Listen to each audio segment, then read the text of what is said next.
Welcome to టీ10. నేను రేవతి.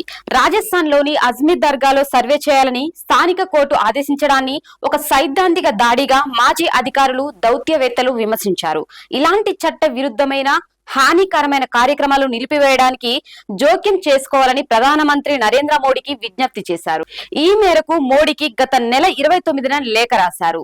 అజ్మీర్ దర్గాలో survey చేయాలనే ఆదేశం భారతదేశ వారసత్వం, ఐక్యంగా ఉండాలనే దేశపు ఆలోచనలను వక్రీకరిస్తుందని లేఖలో విమర్శించారు. ఇలాంటి చట్ట వ్యతిరేక హానికరమైన కార్యక్రమాలను మోడీ మాత్రమే ఆపగలరని, ఎందుకంటే 12వ మత గురువు ఖ్వాజా మొయినుద్దీన్ చిస్తీ వార్షిక ఉర్సు సందర్భంగా ఈ దర్గాకు చాదర్ పంపినట్లు మోడీ స్వయంగా ప్రకటించారని లేఖలో గుర్తు చేశారు. ఢిల్లీ మాజీ lieutenant governor Najib Jung, England లో భారత హైకమిషనర్ గా పనిచేసిన శివ్ ముఖర్జీ, మాజీ ప్రధాన ఎన్నికల కమిషనర్ ఎస్.వై. ఖరేషి, ఆర్మీ స్టాఫ్ మాజీ ఉపాధ్యక్షులు లెఫ్టినెంట్ జనరల్ జమానుద్దీన్ షా, ఆర్బీఐ మాజీ డిప్యూటీ గవర్నర్ రవివీర గుప్తా వంటి 12 మంది మాజీ అధికారులు, దౌత్యవేత్తలు లేఖ రాశారు. మధ్యయుగపు మసీదులు, దర్గాల్లో ఆలయాల ఉనికి గుర్తింపు కోసం హిందూ ప్రయోజనాలకు ప్రాతినిధ్యం వహిస్తున్నామని చెప్పుకుంటున్న అజ్ఞాన సమూహాలు డిమాండ్ చేస్తున్నాయని, ప్రార్థన స్థలాల చట్టం నిబంధనలు స్పష్టంగా ఉన్నప్పటికీ కోర్టులు కూడా ఇటువంటి డిమాండ్లపై అవసరమైన శ్రద్ధ, తొందరపాటుతో స్పందిస్తున్నట్లు కనిపిస్తున్నాయని లేఖలో పేర్కొన్నారు. ఉదాహరణకు 12వ శతాబ్దపు మత గురువు యొక్క దర్గాలో సర్వేకు స్థానిక కోర్టు ఆదేశించడం ఊహించలేనిదిగా కనిపిస్తోంది.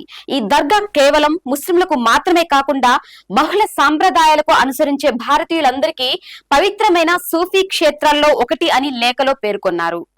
భారత ఉపఖండంలో ప్రత్యేకమైన సూఫీ లేదా భక్తి ఉద్యమం, కరుణ, సహనం, సామరస్యం అంతర్భాగంగా సాగే ఉద్యమంలో ఆదర్శంగా ఉన్న ఒక సాధువు తన అధికారం కోసం ఆలయాన్ని ధ్వంసం చేశాడనే ఆలోచనే హాస్యాస్పదంగా ఉంది అని లేఖలో పేర్కొన్నారు. ఈ ప్రత్యేకమైన క్షేత్రంపై సైద్ధాంతిక దాడి అనేది మన నాగరికత వారసత్వంపై దాడిగా భావించాలి. మీరు కోరుకుంటున్న సమ్మిత భారతదేశ పునరుజ్జీవం యొక్క ఆలోచనను వ్యక్తీకరిస్తుంది అని మోడీకి రాసిన లేఖలో తెలిపారు. ఇలాంటి అవరోధాలతో సమాజం పురోగమించదు లేదా అభివృద్ధి చెందిన భారత్ గురించి మీ కల ఫలించదని మోడీకి స్పష్టం చేశారు.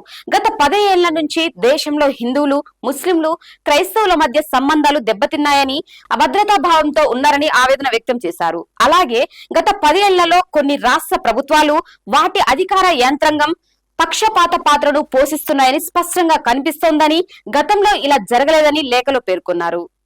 గోమాంసం తీసుకెళ్తున్నారనే ఆరోపణలతో ముస్లింలను బెదిరించిన ఘటనలు ఏకంగా వారి ఇళ్లలోనే దాడి చేసి చంపడం వరకు పెరిగాయని ఆందోళన వ్యక్తం చేశారు.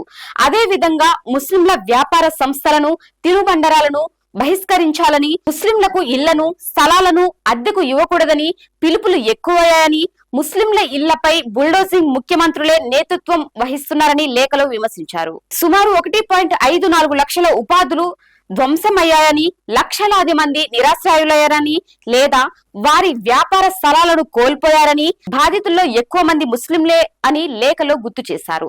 ఇలాంటి ఘటనలు గతంలో జరగలేదు. ఇలాంటి ఘటనలు ఇక్కడి మైనారిటీలనే కాకుండా దేశంలో ఉంటున్న లౌకిక భారతీయుల విశ్వాసాన్ని కదిలించింది అని తెలిపారు. ఇలాంటి ఘటనలకు తోడు మధ్యయుగపు మసీదులు, దర్గాల్లో హిందూ ఆలయాల ఉనికిని గుర్తించడం కోసం సర్వేలను డిమాండ్ చేయడంపై మైనారిటీలను మరింతగా రెచ్చగొట్టడమేనని అన్నారు. ముఖ్యమంత్రులు, వారి అధికారులు చట్టానికి, రాజ్యాంగానికి కట్టుబడి ఉండేలా చూడాలని ప్రధానమంత్రిని వారు కోరారు. ప్రధానమంత్రిగా మీ సమగ్ర భారత్ అందరికీ చెందినదిగా ఉండాలని, ఇలాంటి సందేశం ఇవ్వడానికి మీ అధ్యక్షతన తక్షణమే సర్వమత సమావేశం నిర్వహించాలి అని లేఖలో డిమాండ్ చేశారు. సమయం చాలా విలువైనది. మత సామరస్యం కొనసాగించాలనే సంకల్పం మీ ప్రభుత్వంలో బలంగా ఉందని, భారతీయులందరికీ, ముఖ్యంగా మైనారిటీలకు భరోసా ఇవ్వాలని మేము మిమ్మల్ని కోరుకుంటున్నామని లేఖలో పేర్కొన్నారు. ఇది ఇవాల్టి న్యూస్. చూస్తూనే ఉండండి టీ10.